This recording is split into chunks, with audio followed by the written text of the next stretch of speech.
Hi, everyone. When we talk about a global perspective on art, we're really talking about space, right? Geographical space, cultural space, the ordering of the world. And we'll be starting each class lecture with a leap, thanks to Google Earth, from one place to another. Once we get our feet on the ground, we'll be thinking a lot about the construction of sacred space at a particular place. So the ways that architecture gives shape and durability to sites that are already recognized as important, places like the Dome of the Rock in Jerusalem, or the World Trade Center Memorial in New York, or others that create a zone of sacrality through particularly striking or grand or image-rich designs. Things like the Gothic cathedrals of Europe, for example, or the great Hindu temple complexes of India, or the caves of Buddhist China. And we'll be thinking about how portable objects, devotional statues, manuscripts, even tattoos, can collapse space around themselves, making the sacred present wherever they go. But before we get into all that, I wanted to talk a little bit about time, the ways that we measure and organize what we regard as a linear flow of time. Moving out of 2020 and into 2021 has seemed like an especially momentous occasion, with more than the usual New Year's excitement and relief, but the events of January 6th have made abundantly clear that the hope for a clean break from one year to another is really a fantasy, a construct. But it's the very idea that we've entered a temporal zone called 2021 that I want to reflect on here. That number is based on the Gregorian calendar, which has been in use in Europe since the 16th century, and itself replaced the Julian calendar, which had been established 1600 years before that. And the Gregorian way of measuring time has been the conventionally, internationally accepted way of measuring time for the last 100 years or so, with the creation of truly global communications networks and so forth. But it's far from the only way of measuring or thinking about time. In the Islamic calendar, for example, which takes as a starting point the Prophet Muhammad's journey, or hijrah, from Mecca to Medina in the year 622, it's now 1442, and it'll turn 1443 in July. The oldest Hindu calendar, and there are several, begins with Kali Yuga, the fourth and final stage of the world, following the god Krishna's departure from it.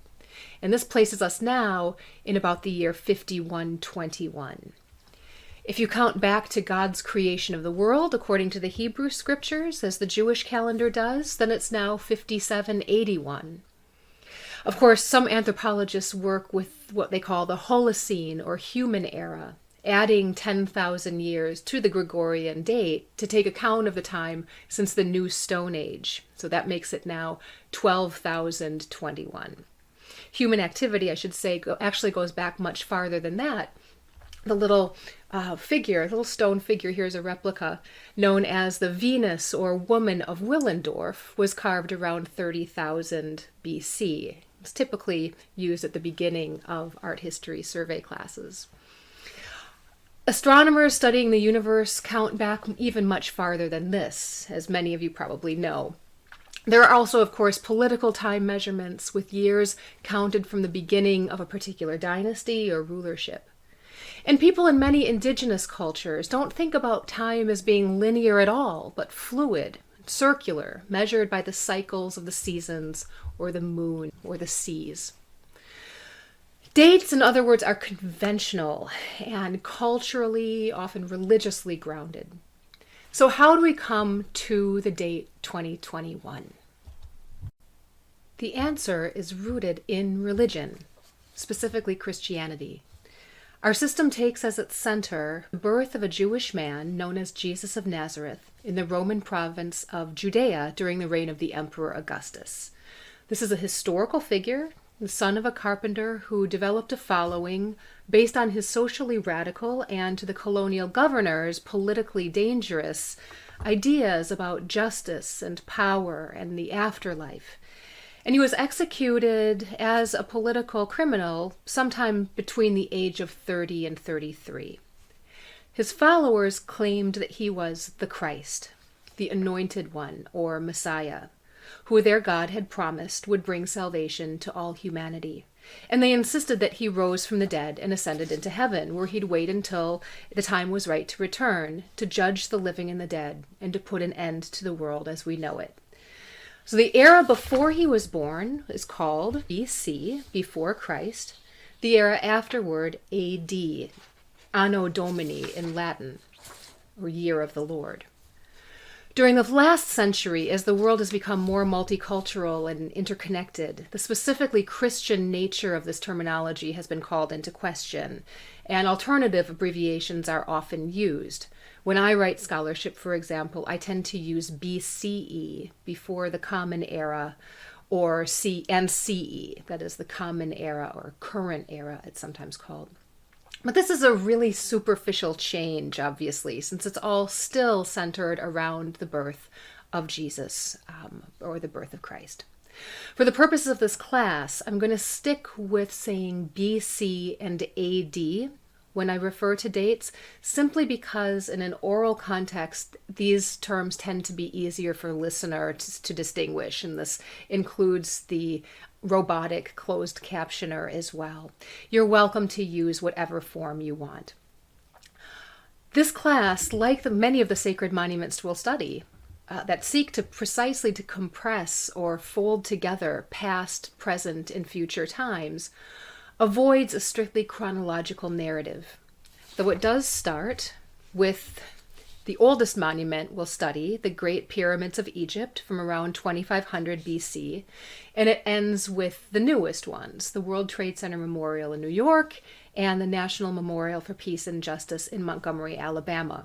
I'm saying around 2000 here just to have a round number akin to the one that you see for the pyramids. Let me give you some dates in between so that you can keep them in mind as anchors as we make our journey through the space and time of the sacred. Refer back to this timeline throughout the semester, and I'll post it as a slide too. For now, you're just seeing our big blue timeline subdivided into chunks of 500 years, which is fairly arbitrary. So the Great Pyramids are at the start of our journey, made during the 4th dynasty of what we call Old Kingdom Egypt. And these were already ancient by the time that all the rest of the art we'll study was made. And later Egyptian pharaohs played a large role in the Hebrew scriptures, and so did the Great Temple, made under God's orders by King Solomon in Jerusalem, probably around 950 BC. The Acropolis in Athens, Greece, with its temple to Athena, known as the Parthenon, has long been regarded not just as a high point in the city, it's after all on this high sort of mountain within the town, but also as a high point in the history of Western art. It was made in the middle of the 5th century BC under the political leader Pericles. This is often called the Golden Age of classical Greece. It's associated with the beginnings of democracy, and indeed you can see in the forms of the Parthenon shown here, forms that are repeated in our Capitol building and other important political structures in contemporary democratic societies. In any case, 5th century BC is a really important temporal marker that I'll be referring back to. Now, by that time, religious cultures farther east were flourishing. On the Indian subcontinent, a place called Kashi, the City of Light, located at a major bend in the river Ganges, had been taking shape as a sacred site since around 1200 BC. And under the name Varanasi or Benares, it would become one of the major cities of the Hindu faith, the place Krishna, the god, chose as his favorite abode on earth. Sometime between the 6th and the 4th centuries BC, a young prince named Siddhartha Gautama was born in modern-day Nepal and undertook the physical and spiritual journey that would lead him to become known as the Buddha, the Enlightened One.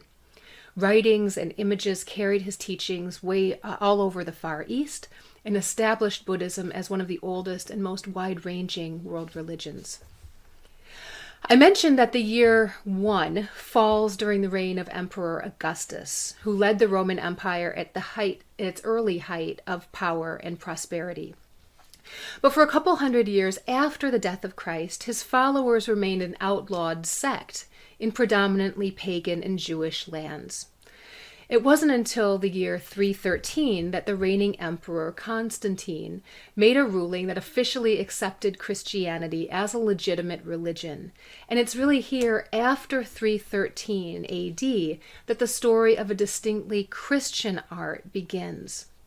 Constantine moves the capital of the Roman Empire to a new city in modern-day Turkey that he modestly calls Constantinople, city of himself, now Istanbul, and thus he sets up a stronghold for the new religion of Christianity in the East.